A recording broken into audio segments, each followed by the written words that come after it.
আসসালামু আলাইকুম ভিউয়ার্স, কেমন আছেন? আশা করি ভালো আছেন। আমি আল্লাহর রহমতে ভালো আছি। আমাকে দেখেই মনে হচ্ছে যে আমি বাইরে যাচ্ছি। আসলে আজকে এত গরম পড়ছিল যে গরমের মধ্যে যে বোরখা পরে বাইরে বেরোবো ওইটা আর হচ্ছিল না। আসলে রিশানের আব্বু বাইরে গেছিল। বাইরে গিয়ে ফোন দিয়ে বলল যে আজকে নাকি ক্যাপসুল এ খাওয়াইতেছে, মানে ভিটামিন এ ক্যাপসুল যেটাকে বলে। তো এই দেখেন রাস্তার কি অবস্থা, মানে এই একটা অবস্থা দিয়েই যাইতে হইতেছে। আপনারা হয়তো এর আগের ভিডিওতে আমি বলছিলাম যে আমাদের রাস্তার কাজ চলতেছে। তো যাই হোক ২ টারে আমি ভিটামিন এ ক্যাপসুল খাওয়ানোর জন্য যাইতেছি। কিন্তু রাস্তাটা এত খারাপ ছিল আমি যাইতে চাই না। রিশান আব্বু বলছে যে, "আমি যাবো না, তুমি ২ টারে নিয়ে যাও।"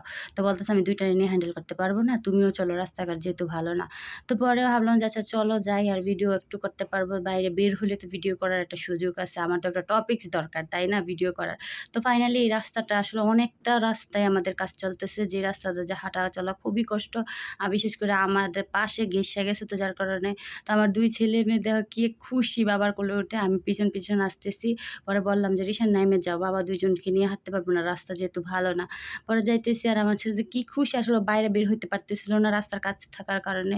তো আমিও বাইরে বের হইছি বোরখা না পরে, জাস্ট উপরে ইনারটা লাগায় চলে আসলাম। তো আমার হাসব্যান্ড বলতেছে যে আসলে মাস্ক লাগার পিছনে কারণ আছে। কারণ গরমে এমন বাজে অবস্থা হইছে আমার ফেসে, মানে রেশ-টেশ হয়ে যা তা একটা অবস্থা। যাই হোক সেজন্য আমার মাস্ক পরা মূলত। তো এরপর টুকটুক করে চলে আসলাম। এসে দেখি অনেক বাচ্চা পোলাপাইন খাওয়াইতেছে। আর আমার এই বোকা মেয়েটা মনে করছে সুই দিবে, যার কারণে এত কান্নাকাটি। তা মাশাআল্লাহ আমার ছেলে কান্নাকাটি করে নাই। কারণ এর আগেও খাইছে, ও মজাটা বুঝে। কিন্তু আমার মেয়েটা মনে করছে সুই দিবে, সেজন্য কি পরিমাণ কান্নাকাটি।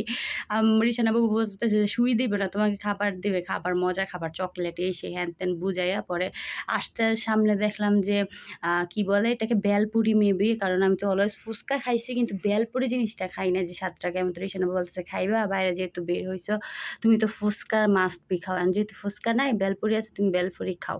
পরে ভাবলাম যে আমি বেলপুরি তো কখনো খাই নাই, ট্রাই করা হয় নাই। দেখি একবার খেয়ে কেমন লাগে। তো আমি বলছি যে কমাইয়ে দেওয়ার জন্য ১ পিস বলে ৳৫ করে। তো আমি ভাবলাম যে ৪ টা দাও। আর রিশানের আব্বু ওদেরকে কিন্ডার জয় কিনে দিছে। ওরা কিন্ডার জয় খাওয়ার জন্য মানে লাফাইতেছে। পরে আমি ভাবলাম যে তোমরাও খাও। কিন্তু খাওয়ার পর বললাম যে না, জিনিসটা আসলেই অনেক টেস্টি।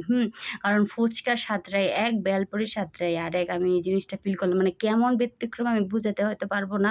কারণ যারা খাইছে তারা হয়তো বলতে পারবে। কারণ আমি এই ফার্স্ট টাইম বেলপুরি খাইছি। এর আগে কখনোই আমি বেলপুরি খাই নাই। কিন্তু অনেক মজা ছিল। ভর্তি একেবারে ডাল ছিল ভিতরে। আর মানে ফুচকাটা হয় ফুলা, আর এটা না একটু চ্যাপ্টা।